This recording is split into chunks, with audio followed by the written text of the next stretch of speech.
everyone! Welcome to the second question and answer video of the gluten-free challenge. I didn't get any questions this week.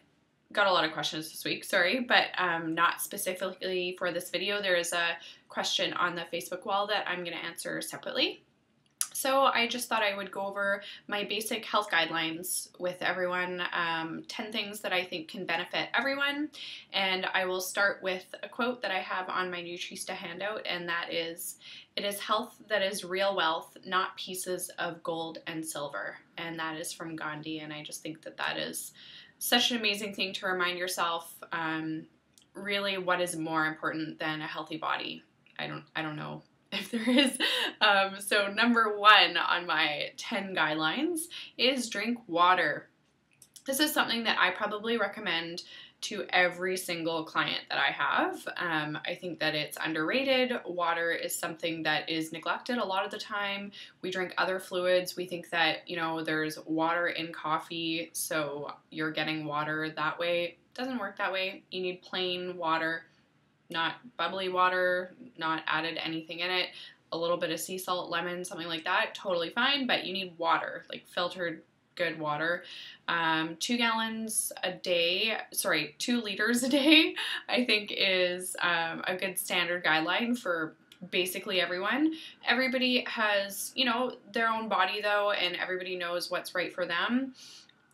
Just make sure that you're drinking enough, and that's going to be different for each person.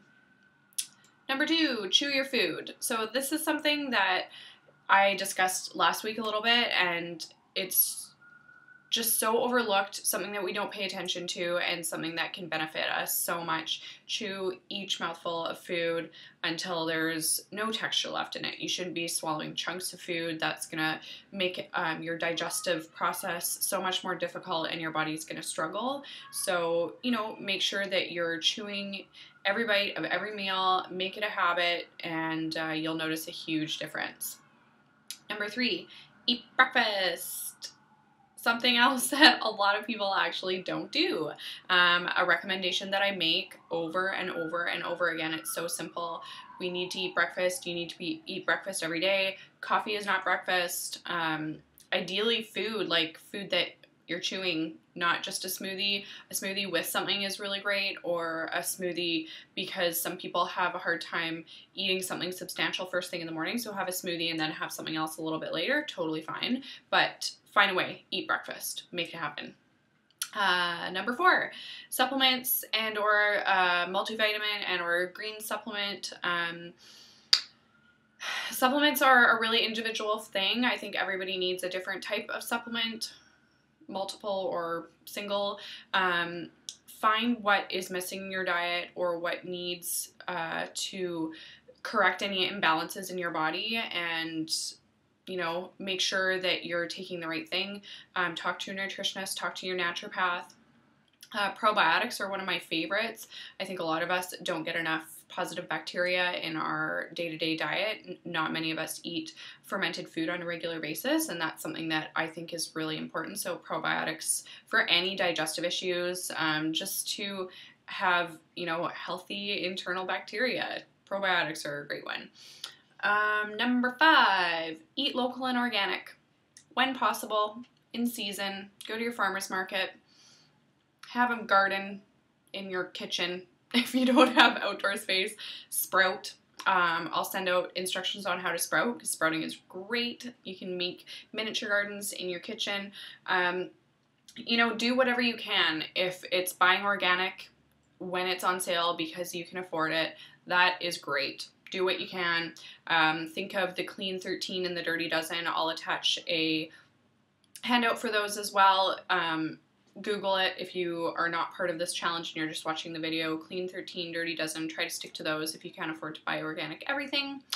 And next one is out with the bad, in with the good. And this is something that, it's so funny. Every client that I see, they say, well, I know I shouldn't eat this, but I do. And, you know, I know I should eat more of this, but I don't. And I always stop them and I say, like, you're making your own recommendations. I'm just here to enforce them and hold you to your word. You know what you should be doing, so do it. You know, go through with it. discipline yourself. And I'm here to crack the whip behind you. Next one is exercise. You know, move your body, get outside, dance around, do whatever makes you happy, but make sure that you're moving your body on a regular basis all the time. It's part of a healthy lifestyle, and there's really no reason that we can't do some form of exercise. You know, every day, 3 times a week, whatever you can fit into your schedule, it needs to happen, and your body will thank you for it. Number 8, breathe. Another one that I'm saying all the time, and that, you know, we're breathing all the time, but it's something that I think that a lot of people don't slow down enough to really like take deep breaths. If you're feeling stressed out or really overwhelmed in a situation, find a quiet space, lock yourself in the bathroom, take 3 deep inhales and exhales, and you know, it really helps put everything into perspective. Another thing that sort of goes along with that, with the breathing, is if you're ever in a situation, especially when you're at work or, you know, in your personal life, if you're just feeling really stressed out, what I recommend is to zoom out. You know, take yourself out of that situation and look down on it and think about how you're going to feel about that situation a day from now, an hour from now, you know, 3 months from now. How much does that situation really matter? Are you stressing out way more than you need to be? And, you know, can you handle the situation in a better way that's going to be ultimately better for your health and better for your emotional and mental health? So that sort of goes hand in hand with breathing. And number 9, sleep. Yet another thing that should be, you know, just one of those things that is normal, and we should get a good 8-hour sleep every night, but this is something that a lot of people struggle with, and a lot of people stay up later than they should. A lot of people, you know, like have their computer in bed with them and are working, and then they expect to just lay down and be able to fall asleep. That's not a lot of the time possible. You need downtime. You need 30 minutes or an hour of no electronics before you go to bed. You need no sound, if possible, in your sleeping area. It should be as dark as possible. No lights, no electronics. You know, it's called proper sleep hygiene. So this is something that we should really take into consideration and make it a priority. Like, sleep is one of the most important things to living a healthy lifestyle, and we need to make sure that we're putting the effort in order to get a proper, good quality sleep every night.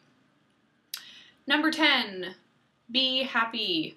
You know, find something or find some things that make you happy and do them on a regular basis. Take time for yourself and make sure that you are not just losing yourself in the rat race, so to speak. Find hobbies, spend time with your family, take time out, take time off work, go on a vacation, reassess every once in a while, and, you know, really look at the big picture and see if you're doing things that make you happy. And if you're not, make changes and, you know, get out there and get out of your comfort zone and make sure that you're putting yourself and your happiness first. And that's it.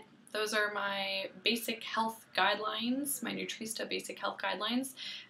As always, send your questions, post on the Facebook page, send me an email. I'm happy to help. Jade is there to help as well. And I'll see you next week.